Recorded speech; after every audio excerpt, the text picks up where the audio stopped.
જગત ભગતનું બનતું કેમ નથી?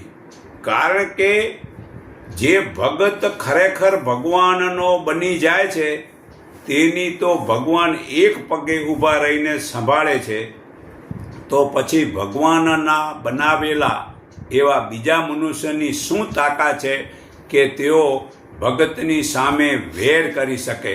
પણ હા, એક વાત નક્કી છે કે જે ભક્ત રાવણ જેવા ભક્તિ કરે છે તેનું અભિમાન ઉતારવા અને તે કર્મકાંડના પાખંડ છોડાવવાનું અને જે શરીર માટેના સુખ કે જે લોકેશણા એટલે કે વાહ, પુત્રેષણા એટલે વાસના અને વિતેષણા એટલે ધનની જગત પાસેની ઈચ્છા રાખે છે અને જે ભગવાનનો આનંદ ભૂલી જાય છે તેવા ભક્ત સામે જગત જરૂર વેર કરે છે.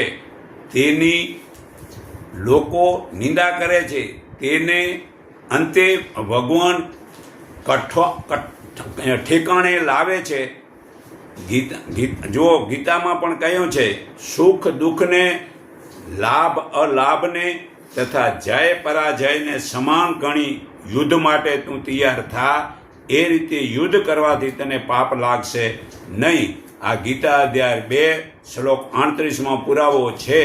વળી શ્રી કૃષ્ણ ભગવાન કહે છે, હું આ લોકનો નાશ કરનારો અત્યંત વૃદ્ધિ પામેલો મહાકાળ છું અને લોકોને સહાર કરવા અહીં પ્રવૃત્ત થયો છું.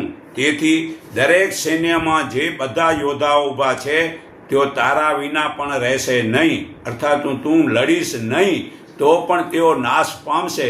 માટે હે અર્જુન, તું યુદ્ધ ઉઠ અને આ શત્રુને જીતી યશ મેળવ અને સમૃદ્ધિવાળું રાજ્ય ભોગવ. મેં આ સૈન્યને પ્રથમથી જ હણી નાખેલા છે, તું માત્ર નિમિત્ત થા. આ ગીતા અધ્યાય 11 શ્લોક 32-33માં પુરાવો છે. દ્રોણ, ભીષ્મ, જયદ્રથ, કર્ણ તેમજ બીજા યોદ્ધાઓને મેં પહેલેથી જ હણેલા છે, તેમને તું હણ. વ્યથિત ન થા, યુદ્ધ કર, રણમાં તું શત્રુઓને જીતીશ. આ ગીતા અધ્યાય 11 શ્લોક 34માં પુરાવો છે.